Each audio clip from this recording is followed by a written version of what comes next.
चुनाव को लेकर जिस तरह से भारतीय जनता पार्टी के नेता वो ये कह रहे हैं कि हमारा जो गठबंधन था वो सरकार चलाने के लिए, मैंने किस दिन ये नहीं बोला कि सरकार चलाने के लिए गठबंधन नहीं था। क्या चुनाव में 5 साल प्रदेश को स्थिर सरकार मिले, हमने मिलकर ये निर्णय लिया था। आगे तो पार्टियां फैसला करेंगी बैठ के कि आगे का भविष्य क्या होगा, और मुझे लगता है ये फैसला एनडीए में होगा, लोकसभा चुनाव में हो या विधानसभा चुनाव में हो, कैसे गतिविधि आगे की बढ़ेगी। आज के दिन हमारे गवर्नमेंट फंक्शनिंग के अंदर तो कोई गतिरोध नहीं है, और प्रदेश को हम आगे लेकर गए।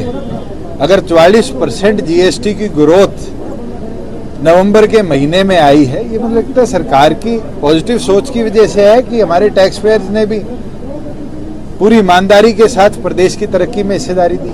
सर, अब राज्यसभा सांसद दीपेंद्र हुड्डा का कहना है कि जेजेपी जिस तरीके से 51,000 बुढ़ापा पेंशन और 75% प्राइवेट उसमें लेके आई थी। चलो एक चीज तो मैं मान गया कि बाबू बेटों को और कुछ तो दिखता नहीं, जेजेपी दिखती है, 5100 दिखते हैं। उसके सिवाय उनसे पूछने का तो काम करो कि जो काम करे हैं, चाहे उसके अंदर किसान के फसल खराबे की पेमेंट डायरेक्टली देना और मिनिमम 15,000 करना, उनकी तरह 2 रुपए 5 रुपए के चेक तो नहीं बांटे, गोलियां तो नहीं मारी, लाठियां तो नहीं मारी। वो दौर भी हमें याद है भूपेंद्र हुड्डा की शासन का, जब हीरो होंडा में भी गोलियां चली थी, मारुति में भी बंदा मरा था, मास्टरनी भी उनके घर के आगे मरी थी, किसान को भी गोली से मारा था।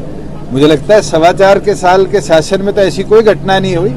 किसान आंदोलन जैसे घटनाक्रम के बाद भी प्रदेश में कोई हिंसक घटना नहीं हुई।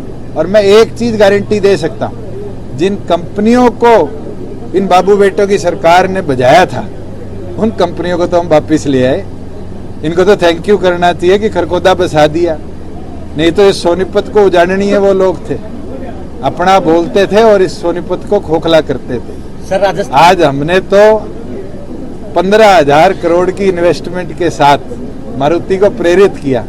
अब एप्पल भी अपनी बैटरियां मोबाइल फोन की जितनी है वो उस नूह में बनाएगी जिस नूह में किसान को 10 साल के धरने पर इस कांग्रेस शासन में बैठना पड़ा। तो मुझे लगता है इनको पहले धन्यवाद करना चाहिए, ना कि हमारी बुराई। सर, राजस्थान चुनाव में भारतीय जननायक जनता पार्टी है वो चुनाव लड़ी, लेकिन और अच्छा प्रदर्शन है वो नहीं कर पाई। क्या आपने मंथन है वो किया? मंथन की बात नहीं है, हमारा राजस्थान में एक कार्यकर्ता भी नहीं था।